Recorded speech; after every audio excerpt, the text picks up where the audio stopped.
Donc vous voyez ici, je fais cuire des haricots noirs. Donc en même temps, je faisais cuire mon riz brun, là, il est terminé de cuire. Les haricots sont un petit peu plus longs à cuire, donc il faut s'attendre à ce que les haricots prennent peut-être 1h15 à cuire, 1h20. Tandis que le riz, ça prend environ 45 minutes. Les deux avaient été trempés, je vous dirais, une douzaine d'heures avant la consommation. J'ai rajouté dans le riz des grains de sésame. Là, je vais brasser ça. Et l'avantage en rajoutant des grains de sésame, c'est qu'on augmente vraiment la quantité de calcium. On augmente aussi la quantité de vitamine E. On augmente aussi les combinaisons alimentaires, ça veut dire la complémentarité des protéines.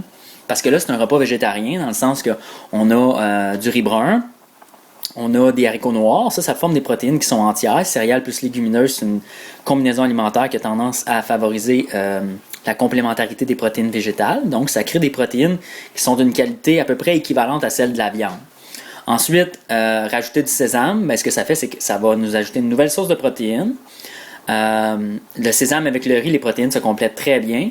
Puis on a aussi le calcium qui va être ajouté, puis beaucoup plus de vitamine E.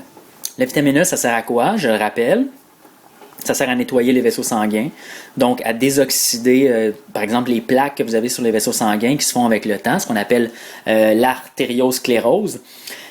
Cette maladie-là, ça se manifeste par des plaques qui se font sur vos vaisseaux sanguins. Puis à un moment donné, vos vaisseaux sanguins, la paroi épaissit, puis ça fait qu'il y a de moins en moins, d'espace pour que le sang passe. Puis à un moment donné, ça bloque.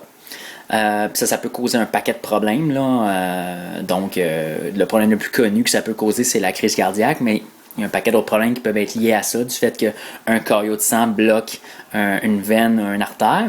L'ACV, les phlébites, il peut y avoir des problèmes rénaux qui sont liés à ça, les problèmes de foie, etc.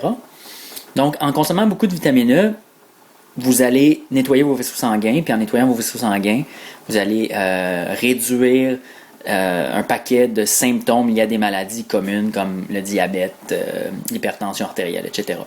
Donc, l'alimentation rajeunissante que j'ai développée, l'objectif, c'est d'augmenter beaucoup nos portions de vitamine E. Et la vitamine E, c'est assez rare dans le modèle nord-américain d'alimentation. Donc, le riz brun comme ça, premièrement, c'est délicieux quand il est frais et c'est très riche en vitamine E. Ça ressemble à ça quand vous l'achetez au magasin. Là, c'est une espèce de sac comme ça. Il n'y a pas beaucoup de compagnies qui offrent des riz bruns bio là, de bonne qualité. Souvent aussi, la fraîcheur est importante dans ce cas-là. Donc, ce qu'on fait, c'est qu'on fait tremper le riz brun avant de le consommer. Donc, environ une douzaine d'heures. Faites tremper le riz brun. Vous pouvez le rincer, là, changer l'eau. Et vous mettez le riz dans l'eau au frigo. Vous le brassez, puis vous changez l'eau au moins une fois. Même chose pour les haricots, vous changez l'eau au moins une fois avant de le faire bouillir. Puis une fois que ça a commencé à bouillir, ben là, vous faites bouillir une dizaine de minutes, vous changez l'eau.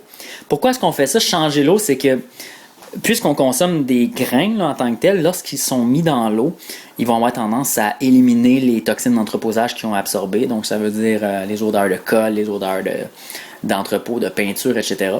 Tout ce qui absorbe, qui est dans l'air, les grains absorbent ça. Puis vous allez le consommer si c'est pas nettoyé. Donc ce qu'il faut faire, c'est simplement le rincer. Le rincer avant la cuisson et le rincer durant la cuisson. Donc c'est tout, moi je vais consommer ça et puis on s'en reparle. Si vous aimez cette vidéo, n'oubliez pas de m'en faire mention en faisant j'aime ou en la partageant, afin que je sache si ça aide des gens. Merci, ciao.